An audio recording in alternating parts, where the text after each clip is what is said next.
We may spend a bit of time just trying things out and learning things as we go. We're currently learning about all these things ourselves, and we're not in any way, shape, or form experts in this, but we are interested in it. Why? Because we kind of see what this is where everything's going with the large language models that have been out, like GPT, sorry, and of course OpenAI GPT, and there's a few other language models out as well that you can run on your own GPU. And we've kind of found these projects, and one of these projects is called the Raven project by David Shapiro, and it's an open source project, and his mission is, Nath, do you mind if I talk Go about it? for it. Yeah, no, go for it. His mission is to build um, if AI is the future and see how far it's become in the last 2 years alone. Then his mission is to build an AI that has three main objectives, and that is to increase prosperity, increase understanding for the human race, increase prosperity. So prosperities, he mentions in one of his videos that it's about, of course, it's not just about wealth or money, but it's about health. It's about all species on Earth, not just humans. And then he also says that one of the one of the main objectives of Raven Project is to reduce suffering as well. So you kind of need all three, and he talks about why they're called heuristics. He talks about why if you just lean on one, then the other suffers, particularly in the context of AI learning. So you have to use your bot, you have to train your bot, and then we are moving towards a world where that bot becomes autonomous in your life. Then Nathan and I have our own perspectives on some of these things. Me personally, I believe we're heading towards a world where we need to be kind of AI self-sufficient, meaning that we move away from all of our data going into the cloud to big corporations, and into having our own AI assistant built into our home, and then we can connect to it, built into our home or computer or something like that, and we can connect to it wherever we are via our mobile devices. And I think this is going to be really cool. And Raven is a project that's sort of targeted towards that kind of view.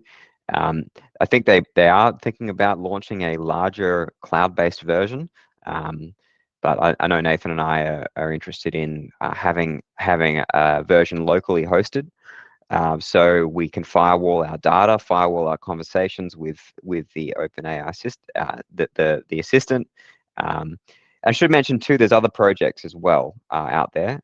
There's openassistant.org, openassistant.io, but we are interested quite a lot on this video. We'll focus on Raven because it seems to be, at least from a content perspective, he It's has doing some very interesting things, I think. doing some very interesting Yeah. things. Yeah. So I've been watching a few of his YouTube videos, and I'd recommend anyone to go over and that's interested in this stuff to go and follow his channel.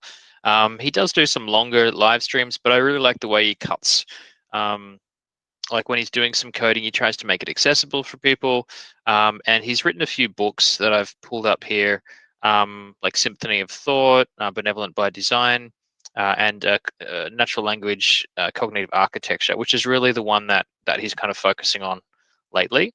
I haven't read his book, so I've only been watching his YouTube, but just picking up the ideas that he brings across, it kind of makes sense. Like as a cognitive architecture, I think the way from what he's saying, no one has really kind of been thinking about this, and I think it's a really good framework for what GPT is. So GPT is like the calculator, but there's no machine around it currently. Like, yes, Chat GPT has built a dialogue so you can go back and forths with it, but I feel like that's just the beginning of the applications. And so this idea of a cognitive architecture, I feel like is kind of like the frameworks of tomorrow's GPT-based apps. And so some of the things that we're talking about here are giving GPT long-term memory, giving it goals, giving it the ability to pull up semantically similar memories from the past, so that even if the GPT algorithm, like I think if you pull up OpenAI's token counter later, it lets you, 2,096 tokens, I think, is the max. yeah, it'll let you have it'll calculate a bunch of tokens, but there's a maximum number of tokens that it'll let you